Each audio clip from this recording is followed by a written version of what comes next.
नमस्कार दोस्तों, कुंदन एकेडमी के हिंदी ज्ञान यूट्यूब चैनल में आपका स्वागत है। आइए आज हम पुनः हिंदी में एक नए टॉपिक के साथ आए हैं। अभी हमने पिछली क्लास में भाषा के संबंध में जानना शुरू किया था। क्योंकि हिंदी एक भाषा है, जैसे दुनिया की तमाम भाषाएं होती हैं उसी प्रकार हिंदी भी एक भाषा है। तो दोस्तों, हमने पिछली क्लास में भाषा की परिभाषाएं देखी थी और भाषा की विशेषता को देखा था, है ना। भाषा की परिभाषा में हमने देखा था कि भाषा विचारों के आदान प्रदान का एक माध्यम होती है।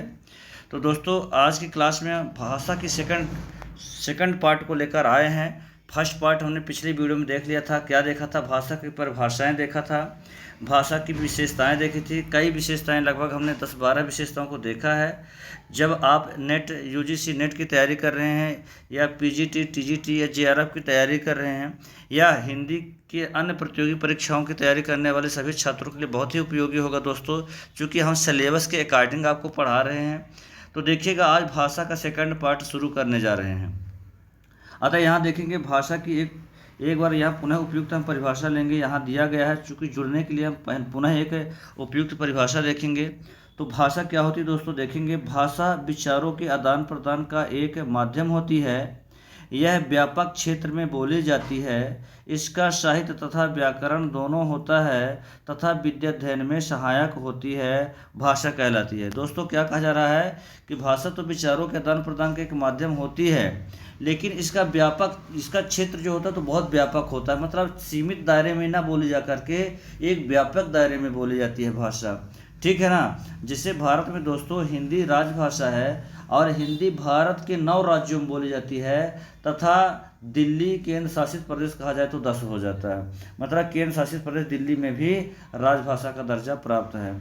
तो एक इसका व्यापक क्षेत्र है दोस्तों। फिर कहा जा रहा है इसका साहित्य तथा व्याकरण दोनों होता है तथा यह विद्याध्ययन में सहायक होती है। भाषा जो होती है दोस्तों, हमेशा भाषा का अपना साहित्य होता है दोस्तों, और व्याकरण भी होता है। प्रत्येक भाषाओं का अपना साहित्य होता है और व्याकरण होता है। जैसे हिंदी साहित्य में साहित्य तो लिखा ही जाता है, साथ ही साथ हिंदी का अपना व्याकरण होता है। इसी प्रकार अंग्रेजी भी एक भाषा है दोस्तों, तो अंग्रेजी भाषा का भी अपना साहित्य होता है और उसका व्याकरण होता है। इसी तरह संस्कृत भी एक भाषा है और संस्कृत व्याकरण भी होता है दोस्तों। इसी प्रकार दुनिया की जितनी भी भाषाएं होती हैं दोस्तों, क्या हम करें, भाषा का साहित्य भी होता है और व्याकरण भी होता है, ठीक है ना। इनके अतिरिक्त यदि कहा जाए विभाषा का या बोलियों का विभाषा या बोलियों के व्याकरण की बात की जाए तो उसमें व्याकरण ग्रंथ नहीं होते हैं, बल्कि ये विचारों का आदान प्रदान तो हो सकता है, लेकिन उनमें क्या होता है, कोई व्याकरण ग्रंथ नहीं होता है।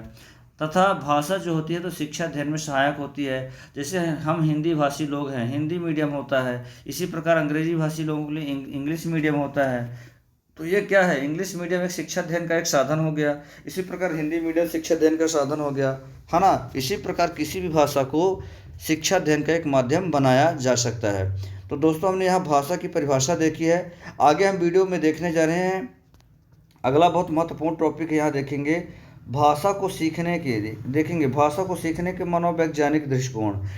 दोस्तों, मनोवैज्ञानिकों का क्या मानना है, मतलब भाषा के संदर्भ में मनोवैज्ञानिकों के क्या मत है कि किसी भी भाषा को कैसे सीखा जा सकता है। यहाँ हिंदी से आशय नहीं है दोस्तों, बल्कि किसी भी भाषा से है। अभी हम भाषा के बारे में पढ़ा रहे हैं दोस्तों, ना कि हिंदी के बारे में। मतलब हिंदी भी भाषा है और हिंदी की तरह अन्य भी जितनी भाषाएं होती हैं, चाहे उर्दू हो, चाहे अंग्रेजी हो, चाहे संस्कृत हो, है ना, जितनी भी भाषाएं होती हैं वो क्या कहलाती हैं। तो देखिएगा, यहाँ कहा जा रहा है भाषा को सीखने के लिए मनोवैज्ञानिक दृष्टिकोण। मतलब किसी भी भाषा को सीखने का क्या मनोवैज्ञानिक दृष्टिकोण होता है। पहला मनोवैज्ञानिक दृष्टिकोण है दोस्तों जिज्ञासा। क्या दोस्तों, जिज्ञासा। मनोवैज्ञानिकों का मानना है कि जिज्ञासा यदि जानने की चाहत होती है इंसान के अंदर तो वह किसी भी भाषा को सीख सकता है। अतः सबसे पहला मनोवैज्ञानिक दृष्टिकोण क्या होना चाहिए किसी भाषा को सीखने का, जिज्ञासा होनी चाहिए, प्रबल चाहत होनी चाहिए। यदि हमारे अंदर प्रबल चाहत जानने की पैदा हो जाती है तो हम उस भाषा को, मातृभाषा के अतिरिक्त अन्य भाषाओं को हम सीख पाते हैं। इसी प्रकार दूसरा दोस्तों अनुकरण है। भाषा को सीखने का दूसरा मनोवैज्ञानिक दृष्टिकोण है अनुकरण। मनोवैज्ञानिकों का ये मानना है कि भाषा को अनुकरण के माध्यम से भी सीखा जा सकता है, अनुकरण करके। कैसे दोस्तों? जैसे समझिएगा कि जब बालक का जन्म होता है तो वह किसी भी भाषा को बोलते हुए नहीं आता है, लेकिन जब इस संसार में आता है तो अपने माता पिता और घर परिवार के माध्यम से जब उनको दुलारते हैं और प्यार देते हैं, बोलते हैं, तो वो बच्चा धीरे धीरे अनुकरण करता है और सुनते सुनते सुनते एक ऐसा समय आता है कि धीरे धीरे कुछ शब्दों को उच्चारण करता है, कुछ बोलने का प्रयास करता है, और फिर धीरे धीरे एक ऐसा समय आ जाता है कि वो बोलना भी सीख जाता है। तो दोस्तों क्या हुआ? ये अनुकरण के माध्यम से सीखना हो गया। बालक जो होता है तो भाषा को पहली बार कैसे सीखता है? अनुकरण करके भाषा को सीखता है। अब देखिएगा दोस्तों, मनोवैज्ञानिकों को तीसरा दृष्टिकोण क्या है? मनोवैज्ञानिकों का तीसरा दृष्टिकोण है किसी भाषा को सीखने के लिए, इन्होंने कहा अभ्यास। तीसरा मनोवैज्ञानिक दृष्टिकोण है अभ्यास। अर्थात किसी भी भाषा को सीखने का तीसरा मनोवैज्ञानिक दृष्टिकोण क्या है? अभ्यास है दोस्तों। मतलब जब जिस भाषा को हम जानते हैं उस भाषा के अतिरिक्त यदि हम किसी अन्य भाषा का ज्ञान रखना चाहते हैं या सीखना चाहते हैं या बोलना चाहते हैं, तो अभ्यास के माध्यम से दूसरी भाषाओं को भी ग्रहण किया जा सकता है। अभ्यास दोस्तों, अभ्यास के बारे में कहा है कविवृंद ने, यहाँ 2 पंक्तियाँ कहा है, ध्यान से देखिएगा, है ना। कविवृंद ने 2 पंक्तियाँ कहा है, यहाँ देखिएगा क्या कहा है कविवृंद ने कि करत करत अभ्यास के जड़मत होत सुजान, रसरी आवत जात है सिल पर परत निशान। दोस्तों यहाँ पास कहा है कि करत करत अभ्यास मतलब बार बार अभ्यास करने से, जिस प्रकार बार बार रस्सी के आने से सिल पर भी निशान हो जाता है, पत्थर पर भी निशान हो जाता है, उसी प्रकार बार बार अभ्यास करने से मनुष्य कितना भी जड़ चेतन क्यों ना हो, कितना भी यदि वो बार बार अभ्यास करेगा तो वह उस भाषा को या उस चीज़ों को सीख पाएगा, ज्ञान ग्रहण कर लेगा। बार बार अध्ययन करने से जो है तो अचीव कर सकता है। तो इस प्रकार कविवृंद ने भी कहा है कि अभ्यास जिस प्रकार कितना कठोर पत्थर क्यों ना हो, लेकिन बार बार यदि उस पर रस्सी आती है तो उस पर भी निशान पड़ जाता है। इसी प्रकार मनुष्य की जब बुद्धि कितना जड़ चेतन क्यों ना हो, लेकिन यदि वह बार बार अभ्यास करता है तो अभ्यास के माध्यम से उसको सीख सकता है। ठीक है दोस्तों, तो आगे चलते हैं। देखिएगा यहाँ हमने देखा है कि मनोवैज्ञानिक दृष्टिकोण देखा है। आगे हम देख रहे हैं भाषा का विकास क्रम। ये भी बहुत महत्वपूर्ण टॉपिक है दोस्तों अपने आप में। देखिएगा यहाँ लिखा है भाषा का विकास क्रम, मतलब किसी भी भाषा का विकास का क्या क्रम है, मतलब किसी भाषा का विकास कैसे हुआ है, विकास का सही क्रम क्या होता है। तो दोस्तों देखिएगा एक एक करके हम देखेंगे।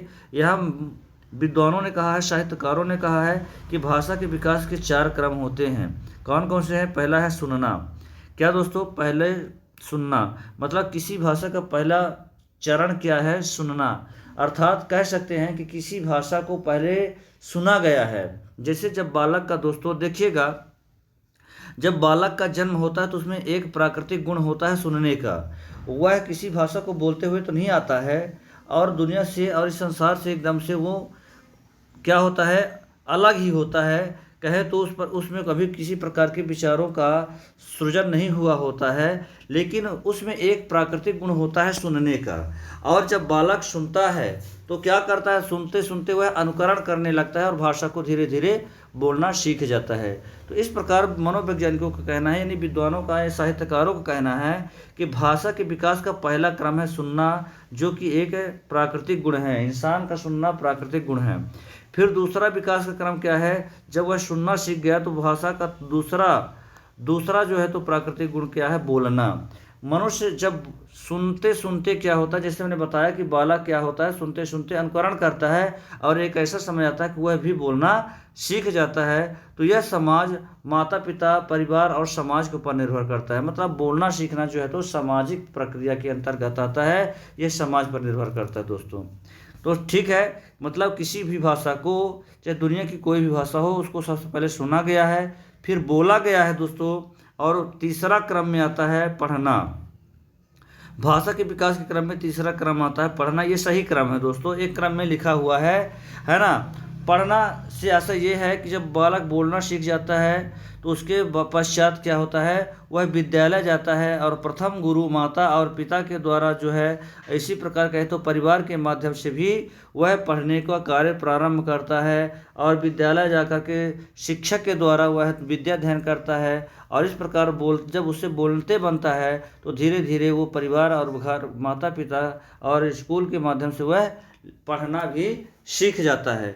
तो इस प्रकार से बच्चों, भाषा का तीसरा जो क्रम है, विकास का क्रम है, वो पढ़ना है। मतलब पहले सुना गया भाषा को, फिर बोला गया, फिर पढ़ा गया, और लास्ट में देखिएगा दोस्तों, भाषा के विकास का चौथा क्रम है लिखना। अर्थात जब वह पढ़ना सीख जाएगा तो पढ़ने के बाद लास्ट में क्या क्रम आता है, लिखने का क्रम आता है। अर्थात सुनने के बाद बोलता है, बोलने के बाद पढ़ता है और पढ़ने के बाद लिखता है, लिखने का क्रम आता है। लास्ट में सबसे भाषा के विकास का क्रम लास्ट में है लिखना। तो आशा करता हूँ दोस्तों आपको समझ में आया होगा कि किसी भी भाषा के बारे में कहा जा रहा है कि किसी भी भाषा को सबसे पहले सुना गया है, फिर बोला गया है, पढ़ा गया है, फिर लिखा गया है। ये भाषा के विकास का सही क्रम है। दोस्तों यहाँ से प्रश्न कैसे आते हैं, क्वेश्चन पूछा जाता है कि भाषा के विकास का सही क्रम क्या है। तो मान लो यदि सुनना पहले दे दिया तो लास्ट फिर लिख देगा लिखना, फिर बोलना, फिर पढ़ना, तो क्रम सही नहीं हुआ। इसी प्रकार इन क्रमों को अलग अलग कर सकते हैं और ऑप्शन बना करके, अलग 4 ऑप्शन बना करके क्वेश्चन बनाया जा सकता है। तो इस प्रकार से दोस्तों देखिएगा, आगे हम देखने जा रहे हैं भाषा के प्रकार। बहुत ही महत्वपूर्ण टॉपिक है दोस्तों।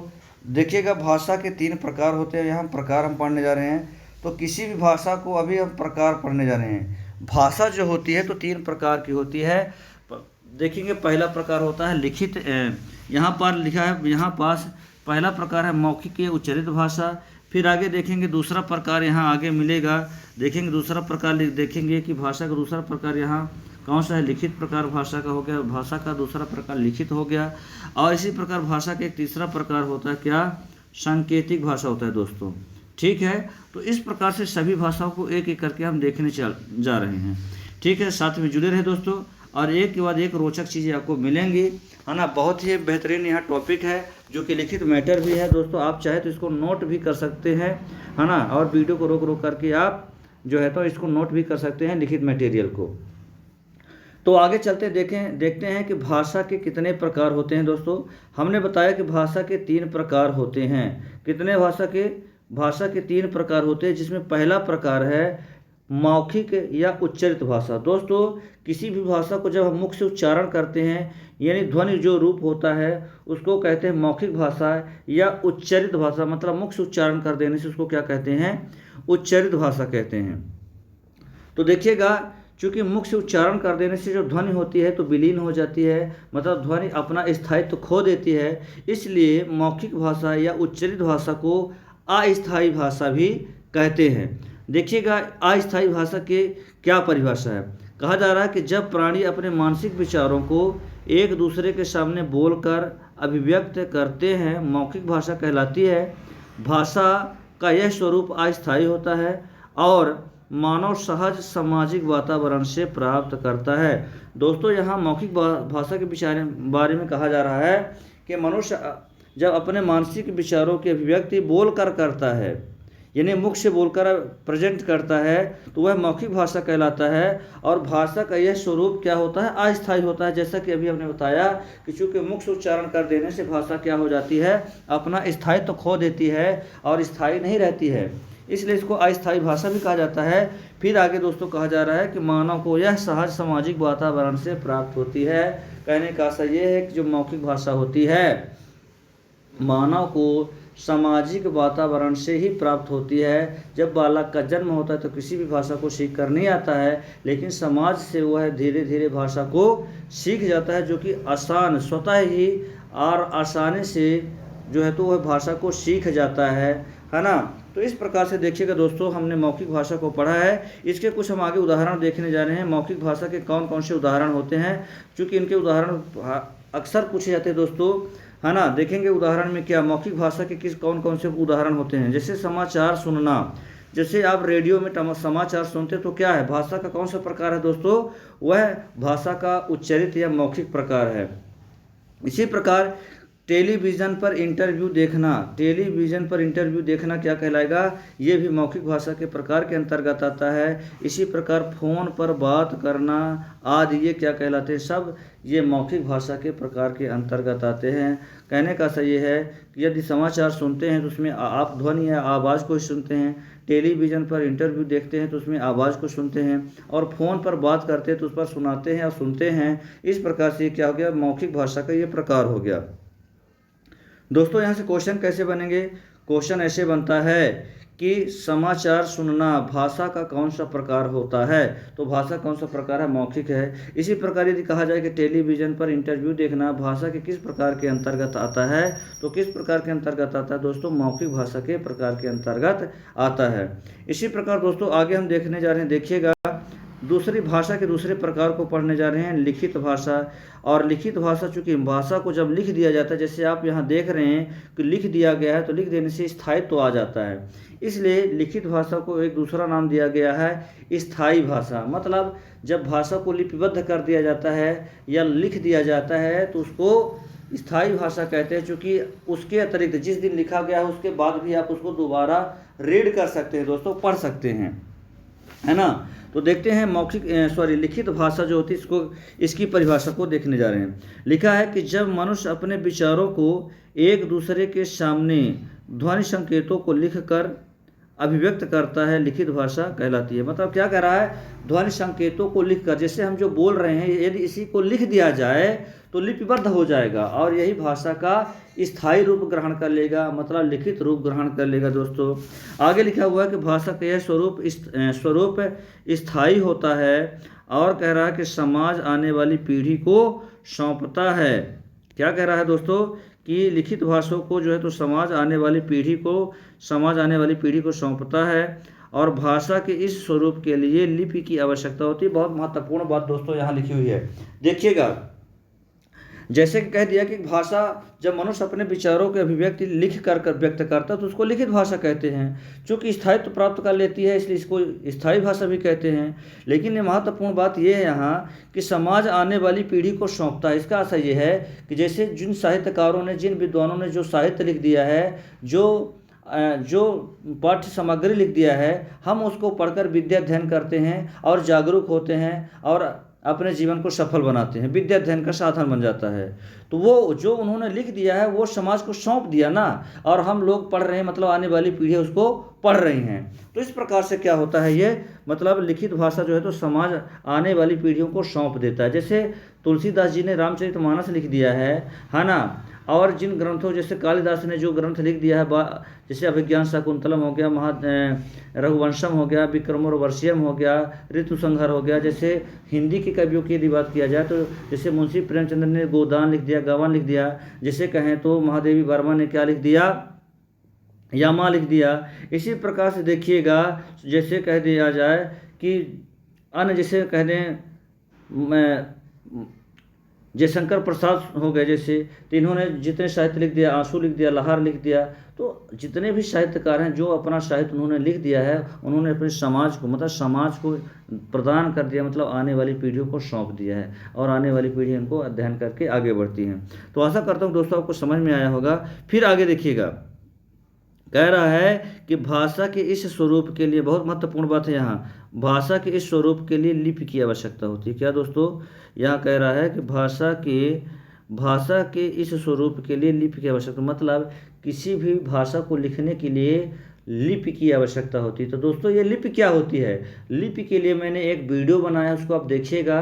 पर एक नज़र में मैं आपको बताने का काम कर रहा हूँ कि भाषा की ध्वनि को जिन प्रतीक चिन्हों में लिखा जाता है उसी को लिपि कहते हैं। मतलब भाषा के ध्वनियों को जिन लेखन चिन्हों में व्यक्त किया जाता है, मतलब लिखने के लिए जो चिन्ह प्रदान किए गए हैं उसे लिपि कहते हैं। जैसे हिंदी को लिखने के लिए देवनागरी लिपि की आवश्यकता होती है, अंग्रेजी को लिखने के लिए रोमन लिपि की आवश्यकता होती है, उर्दू को लिखने के लिए फारसी लिपि की आवश्यकता होती है, पंजाबी को लिखने के लिए गुरुमुखी लिपि की आवश्यकता होती है, इसी प्रकार प्रत्येक भाषाओं को लिखने के लिए किसी न किसी लिपि की आवश्यकता होती है दोस्तों। तो यहाँ कह रहा है कि भाषा के इस स्वरूप मतलब भाषा के लिखित रूप के लिए लिखने के लिए किसी न किसी लिपि की आवश्यकता होती है। कहने का सही है कि प्रत्येक भाषाओं की अपनी लिपि होती है। अब आगे दोस्तों देखते हैं कि जो लिखित भाषा है उसके उदाहरण हम देखने जा रहे हैं। यहाँ उदाहरण दिए हुए हैं। जो पत्र होते हैं, समाचार पत्र हो गया, या पत्रिकाएं जो मासिक, साप्ताहिक या दैनिक पत्रिकाएं होती हैं, और जो समाचार पत्र होता है, पत्र से अर्थ जैसे हम स्कूल में पत्र लिखा करते थे, जो निजी होते हैं या सरकारी जो पत्र व्यवहार होते हैं, तो ये सब क्या है, भाषा का लिखित तो प्रकार ही न कहलाएगा, क्योंकि लिख करके हम विचारों को व्यक्त कर रहे हैं। इसी प्रकार जो पाठ्य सामग्री जिनको हम पढ़ते हैं या साहित्य का अध्ययन करते हैं, वो सब पाठ्य सामग्री के अंतर्गत आता है। तो प्रत्येक पाठ्य सामग्री क्या कहलाता है, लिखित भाषा के अंतर्गत आता है। तो इस प्रकार से दोस्तों ये पाठ्य सामग्री जो है तो लिखित भाषा के अंतर्गत आता है। इसी प्रकार आप ये पेपर में क्या आएगा कि समाचार पत्र जो है तो भाषा के किस प्रकार के अंतर्गत आता है, तो किस प्रकार में आएगा, लिखित भाषा के अंतर्गत। जो पत्र होता है, पत्र भाषा के किस प्रकार के अंतर्गत आता है, तो भाषा के लिखित प्रकार के अंतर्गत आता है। इसी प्रकार पत्रिकाएं और पाठ्य सामग्री भी भाषा के लिखित प्रकार के अंतर्गत ही आती हैं।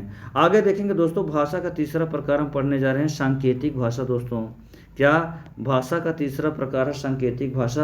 दोस्तों यहाँ देखेंगे कई बार ऐसा होता है कि जब मनुष्य ना बोलता है और ना ही लिखता है, बल्कि संकेतों के माध्यम से अपने विचारों को अभिव्यक्त करता है, उसको सांकेतिक भाषा कहते हैं। तो आगे इसकी परिभाषा लिखी हुई यहाँ देखेंगे और उसके बाद उसके उदाहरण को देखेंगे।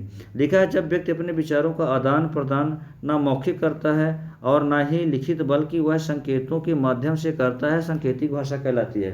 कई बार क्या होता है दोस्तों, आपने देखा होगा कि व्यक्ति कई बार ना बोल करके सांकेतिक रूप में बोल देता है, यानी इस इशारों में प्रेजेंट कर देता है। जिससे हम कुछ उदाहरण यहाँ लिए हुए हैं। जैसे यहाँ उदाहरण देखेंगे, क्रिकेट मैच में बैट्समैन के आउट होने पर अंपायर एक उंगली उठाता है। तो ये एक उंगली उठाना क्या होगा, मतलब एक विकेट गिर गया है, तो इस प्रकार से इसका एक संकेत हो जाता है कि ये मतलब बोल करके नहीं व्यक्त करता है, ना ही लिख करके, बल्कि सांकेतिक रूप से कह दिया है कि एक विकेट गिर चुके हैं। और कमेंट्री करने वाला व्यक्ति जो होता है तो कमेंट्री कर देता है कि इस फला टीम की जो है तो विकेट गिर चुके हैं। इस प्रकार इसी प्रकार आगे एक उदाहरण है देखेंगे दोस्तों, यहाँ पास दिया हुआ है। दूसरा उदाहरण, पहला हम तो देखा कि क्रिकेट मैच में, और इसके अतिरिक्त आपने देखा होगा जब क्रिकेट मैच में 4 रन होते हैं, 6 रन होते हैं, LBW होता है। इस प्रकार के प्रत्येक मतलब चीज़ों को बताने के लिए वहाँ संकेतों का ही प्रयोग किया जाता है, अतः सांकेतिक भाषा का वहाँ प्रयोग किया जाता है। इसी प्रकार देखेंगे दूसरा उदाहरण है, सड़क चौराहे पर खड़े यातायात कर्मचारी द्वारा वाहनों के जाने या रोकने के लिए हाथ देना। तो जब वाहनों के जाने के लिए या रोकने के लिए जब हाथ देता है तो क्या कहलाता है, सांकेतिक भाषा का प्रयोग होता है, मतलब रुकने और जाने का प्रतीक होता है।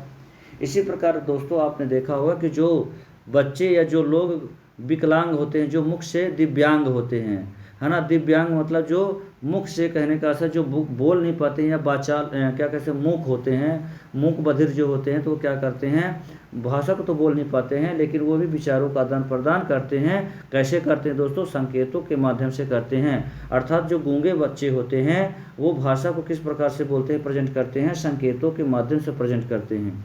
तो इस प्रकार से यह भी सांकेतिक भाषा का एक प्रकार होगा।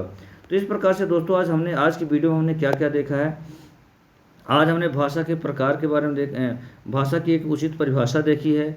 फिर भाषा की परिभाषा के बाद हमने देखा है भाषा को सीखने के मनोवैज्ञानिक दृष्टिकोण क्या है, मतलब किसी भी भाषा को कैसे सीखा जाता है, जिज्ञासा के द्वारा, अनुकरण के द्वारा, अभ्यास के द्वारा। इसी प्रकार आगे देखेंगे कि भाषा का विकास क्रम देखा हम लोगों ने कि किसी भी भाषा के विकास का क्या क्रम, पहले सुना गया है, भाषा को बोला गया है, पढ़ा गया, लिखा गया है। इसके बाद देखेंगे भाषा के प्रकार हमने देखा है। भाषा के 3 प्रकार हमने आपको बताया था कि भाषा 3 प्रकार की होती है। पहला प्रकार मौखिक या उच्चारित भाषा होती है, ठीक है। इसी प्रकार देखिएगा भाषा का जो तीसरा प्रकार हमने बताया, दूसरा प्रकार है वो कौन सा प्रकार हमने बताया था दोस्तों, भाषा का दूसरा प्रकार है लिखित भाषा, यहाँ दिखाया है, स्थायी भाषा कहते हैं इसको। इसी प्रकार भाषा का तीसरा प्रकार हमने देखा क्या है, सांकेतिक भाषा। तो दोस्तों आज के लिए इतना ही। आशा करता हूँ कि आपको कुछ जानकारी मिली होगी और इसका अध्ययन करेंगे तो आप बहुत सारी फैक्ट, बहुत सारी महत्वपूर्ण चीज़ों को अध्ययन कर पाएंगे। तो इस प्रकार से आज के लिए इतना ही। मिलेंगे अगली क्लास में। गुड डे, धन्यवाद, मुस्कुराते रहें। और हाँ दोस्तों, वीडियो को जरूर लाइक करें, सब्सक्राइब करें तथा शेयर करें। आपका एक लाइक हमारे लिए बहुत महत्वपूर्ण है और आपका ये योगदान हमारे जीवन के लिए बहुत ही महत्वपूर्ण है दोस्तों। तो आशा करता हूँ कि आप वीडियो को पसंद करेंगे। धन्यवाद।